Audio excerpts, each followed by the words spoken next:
Hello, Dr. Jack and fellow classmates. This is Veronica Chimney here. I had an opportunity to really think about our study this week, and there's so many people, I think, in the world that are struggling on identifying what it is they want to do from a career development journey standpoint, or even career counseling. They don't really understand it, but I think that we work with people who are struggling with development, and then there are people that are not employed and they're trying to decide on what it is they want to do for the rest of their life. But I was looking at an article by Cecil Peterkin, 2015, and she breaks down the career development into 6 categories, and I really appreciated that because the first stage was assessment. And assessing is giving yourself an opportunity to step back and reevaluate who you are. You're looking at your strengths, you're looking at your weaknesses, what skills you have or what skills you lack regarding a field or an industry that you're interested in. And then she transitioned and talked about the investigation stage, and that's when you are really thinking about, jumping into the workforce, but you're investigating a certain role or a career. You're just really trying to understand the credentials needed to move into a position, just really trying to get a handle on a specific position or role. And then there's preparation, and preparation would be you're jumping into the workforce and you're really engaged in the employment industry. Then once you're there, she talked about this stage, which I happen to like, stage 4, which was commitment.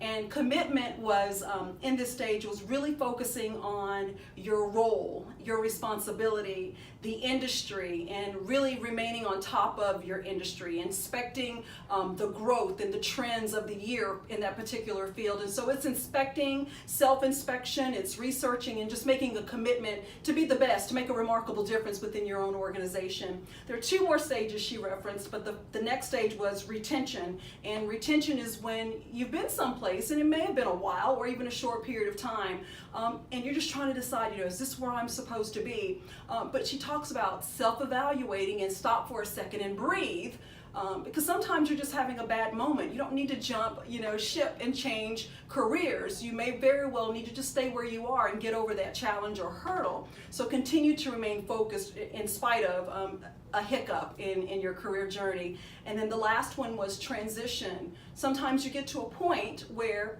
it is time for a career change. It is time for a career industry move, and those things are okay. But then remember the steps or the stages that you went through. So you need to go back to the top and look at assessment and reassess, why am I here? Do I enjoy what I'm doing? What benefits do I bring to others? How do I help others? Or whatever it is you're trying to do. And so I really appreciated the steps that she provided.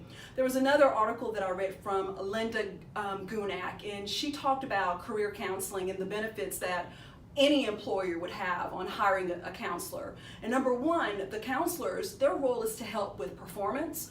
They help with personal conduct, they help with morale, and so there are several avenues from an employee engagement standpoint that an employer may deal with, and that career counselor can actually help them to identify the areas of opportunity, to identify those gaps, and actually be a voice of reason with the employees. A benefit to the employer would be it's cost effective.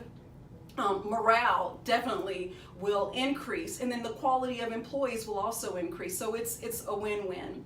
Dr. Jack actually asked us to look at the career development and career management within our own organization, and I work for ETech, and I just wanted to share this briefly with you. We've created years ago leadership development pillars of education. So I'm with ETech.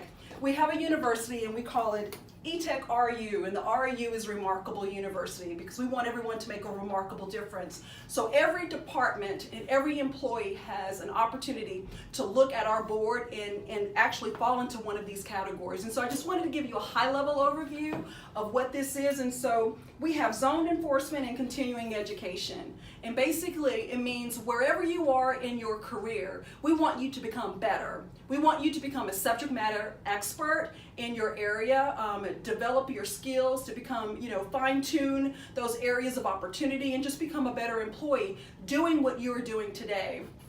We have 2 other areas, new leader assimilation and coaching tactics. New leader assimilation is a part of the career development journey, and basically I love it because it's for brand new leaders within the organization, and they are either hired internally or they're hired externally, but everyone goes through this course. And basically we give them soft skills training, we give them product training, we give them skills training, and then we test and evaluate along the way so that by the time they complete the new leader assimilation program, they're well equipped to be a leader of the organization, and then they begin developing their own people on their team. So I really appreciate it. Then it goes into coaching tactics, which is an extension of, we call it NLA, New Leader Assimilation, and basically coaching tactics is a breakdown to teach leaders how to coach people, how to speak clearly with an individual when you're giving them positive feedback, when you're giving them negative feedback. And so we want them to role play, several scenarios on just communicating with your employees.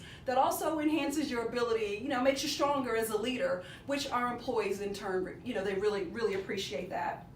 And then we have aspiring leader, which is another favorite. In fact, probably all of these areas would be my favorite, but aspiring leader is for an individual that has never ever been a leader before. We actually call them green, but they've never been a leader before, and they're interested in growing to become a leader, but their question is, how do I become a leader? What do I need to do?